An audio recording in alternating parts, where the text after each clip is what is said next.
Título de la predicación: La iglesia versus Dagón.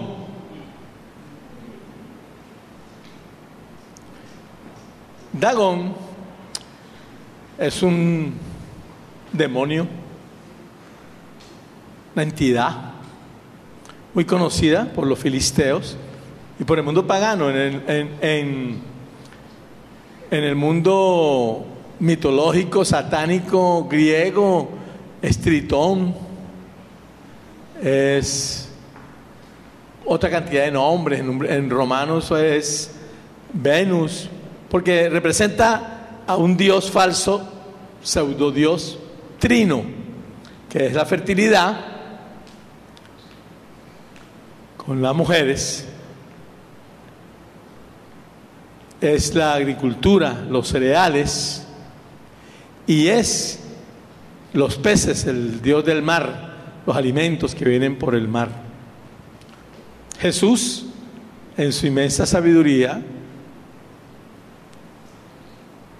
ya antes de ir a la cruz a vencerlos en la cruz y pasar al infierno a derrotar a ese Dagón, le dio promoción y libertad a la mujer. Así que tuvo discípulas, mujeres. El mensaje que ustedes están dando hoy en día viene de allá, de Jesús, que el diablo ha tratado de oprimir y sensualizar y sexualizar a la mujer. Eso es otra cosa, pero el destino de la mujer es ser coheredera de la gracia, ejército celestial junto con el hombre y batallón de guerra. Otro fin es Satanás con ese falso Dios, y el Señor Jesús aquí en la tierra estableció con la mujer samaritana, con María Magdalena. Es más, nació en una mujer por obra y gracia del Espíritu Santo. Él ha podido nacer en donde sea, venir, materializarse, y escogió una mujer humana como María, su madre, para establecer el reino de los cielos y su iglesia. El día que tuvieron mucha hambre, sus discípulos, aunque él dijo que iban por su comida, pues aprovechaba para darles la palabra y transformó la tierra.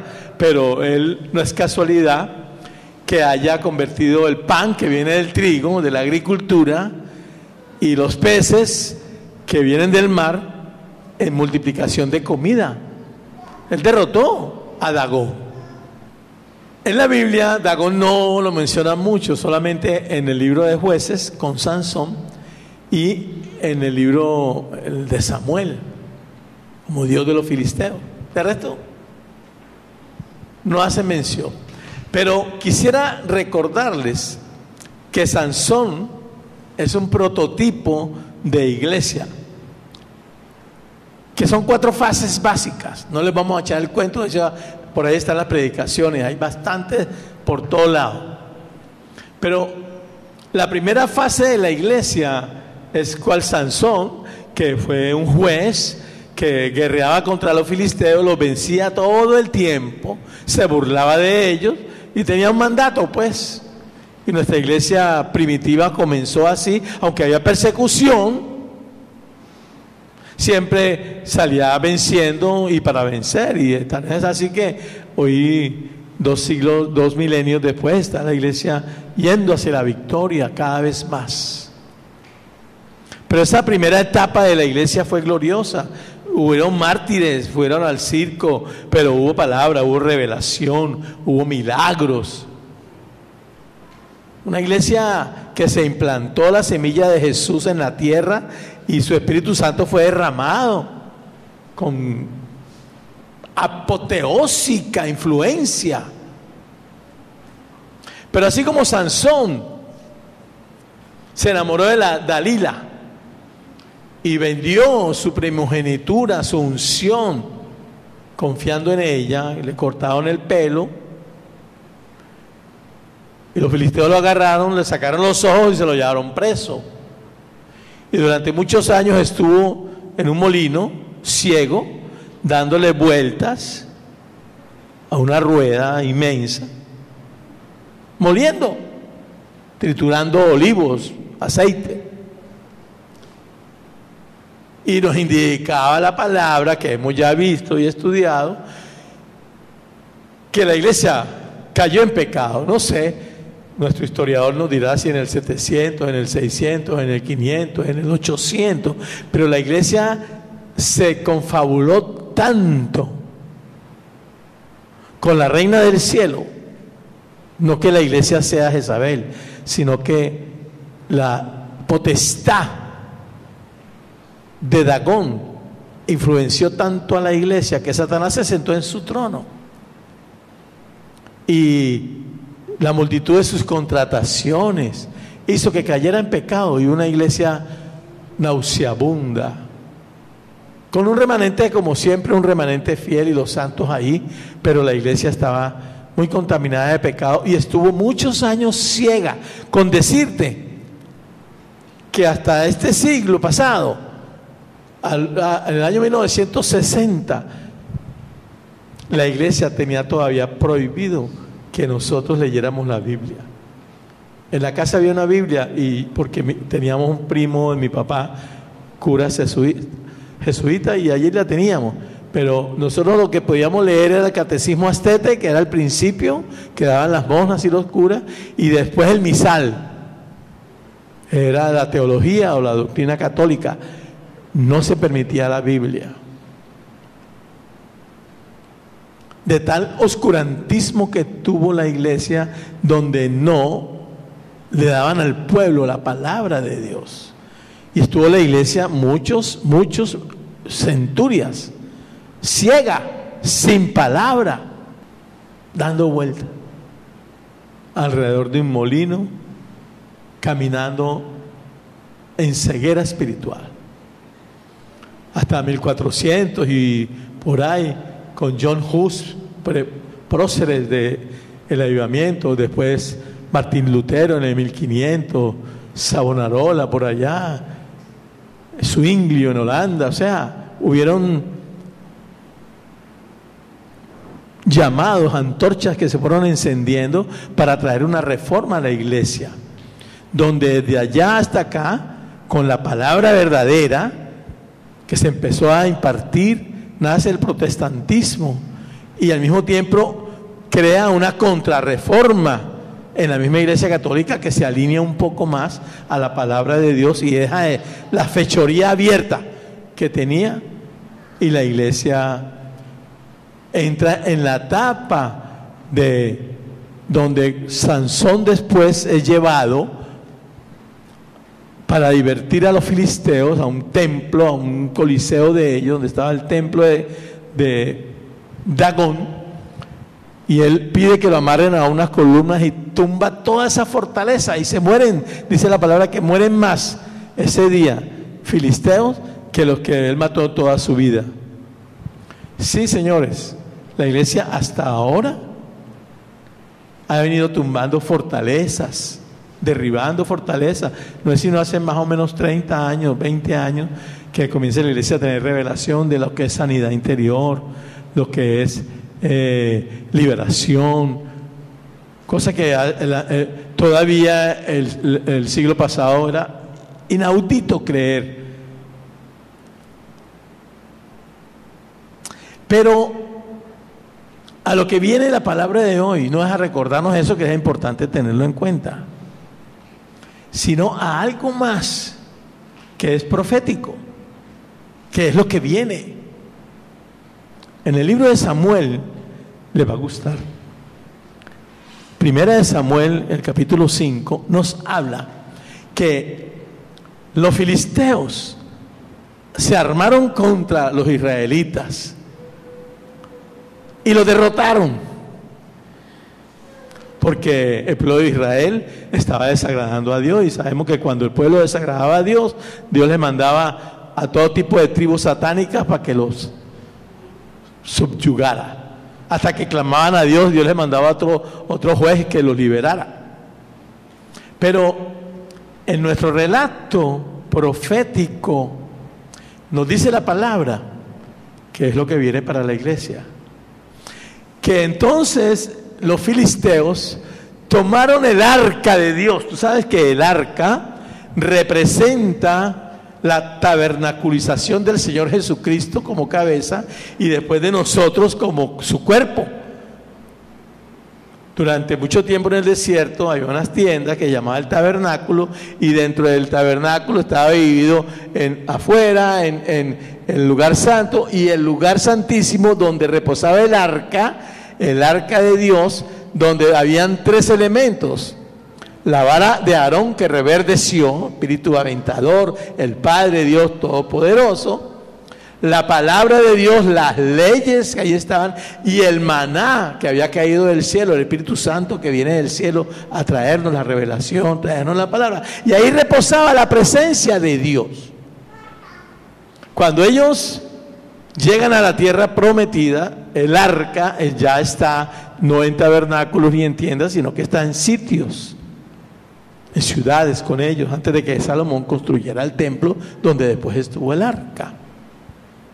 Estaba custodiada, al cuidado de ellos, y como era donde reposaba Dios, los filisteos, creyendo que al llevarse ese Dios, que era el Dios de dioses, Dios poderoso, que había causado todos los estragos a la salida de Egipto contra todos los pueblos que se le oponían, dijeron: vamos a agarrar a ese Dios para que nos dé a nosotros todos los milagros que les dio a ellos. Y lo llevaron al templo de Dagón. Estaban felices, celebraron. ¡Guau, guau! Al otro día llegan y ven a Dagón, el dios, la estatua, postrado en el suelo ante el arca de Dios. Horror, horror, horror. Vuelven y lo acomodan. Aquí está, se cayó en la brisa, qué sé yo. Y al otro día regresan y encuentran cortada la cabeza, cortadas las manos y el tronco suelto a los pies del arca. Y comienzan a no saber qué hacer con esa arca, y a donde sea que lo mandan, el arca, dentro de los pueblos filisteos, les empiezan a salir tumores y llagas, y comienzan las enfermedades y las plagas. Fue un juicio tremendo, que decidieron enviarles al pueblo de Israel su arca, porque donde sea que entraba el arca, entraba un desastre para los filisteos.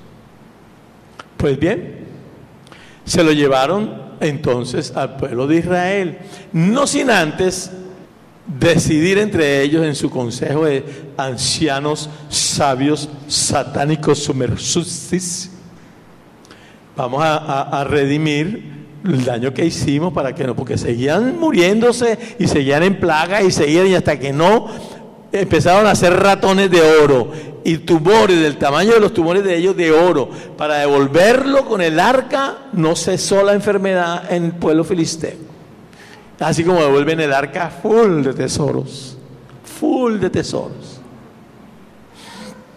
Los filisteos salieron de ese asunto y agarran los israelíes y comienzan a recibirlo con una bendición inmensa.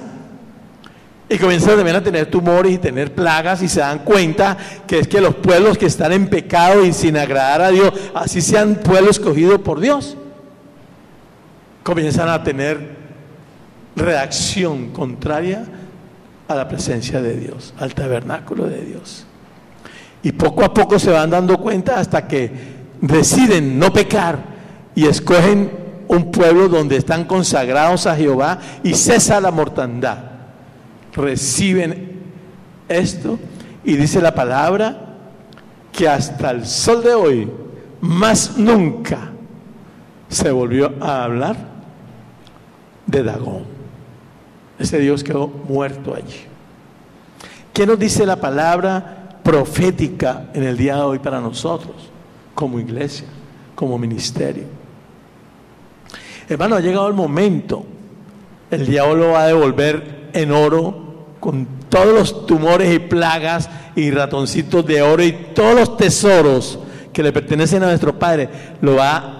Ahora Dios va a poner en las manos de los hijos de Dios a nivel mundial riqueza sacada del trading, sacada de las empresas, sacada de lo que sea que nosotros hagamos y que va a prosperar.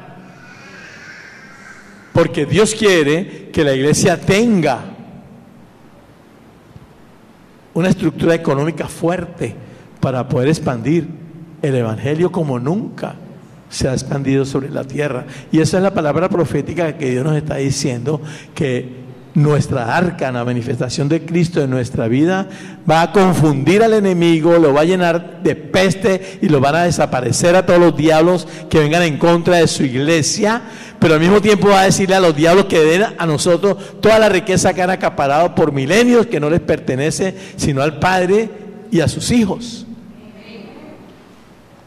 Pero además, nuestro tabernáculo, cada que visite a iglesia, como está visitándolo ustedes en sus iglesias, como Samantha está con esta oportunidad que Dios le está dando, visitando a todos los pastores, como Gabriel está en Brasil,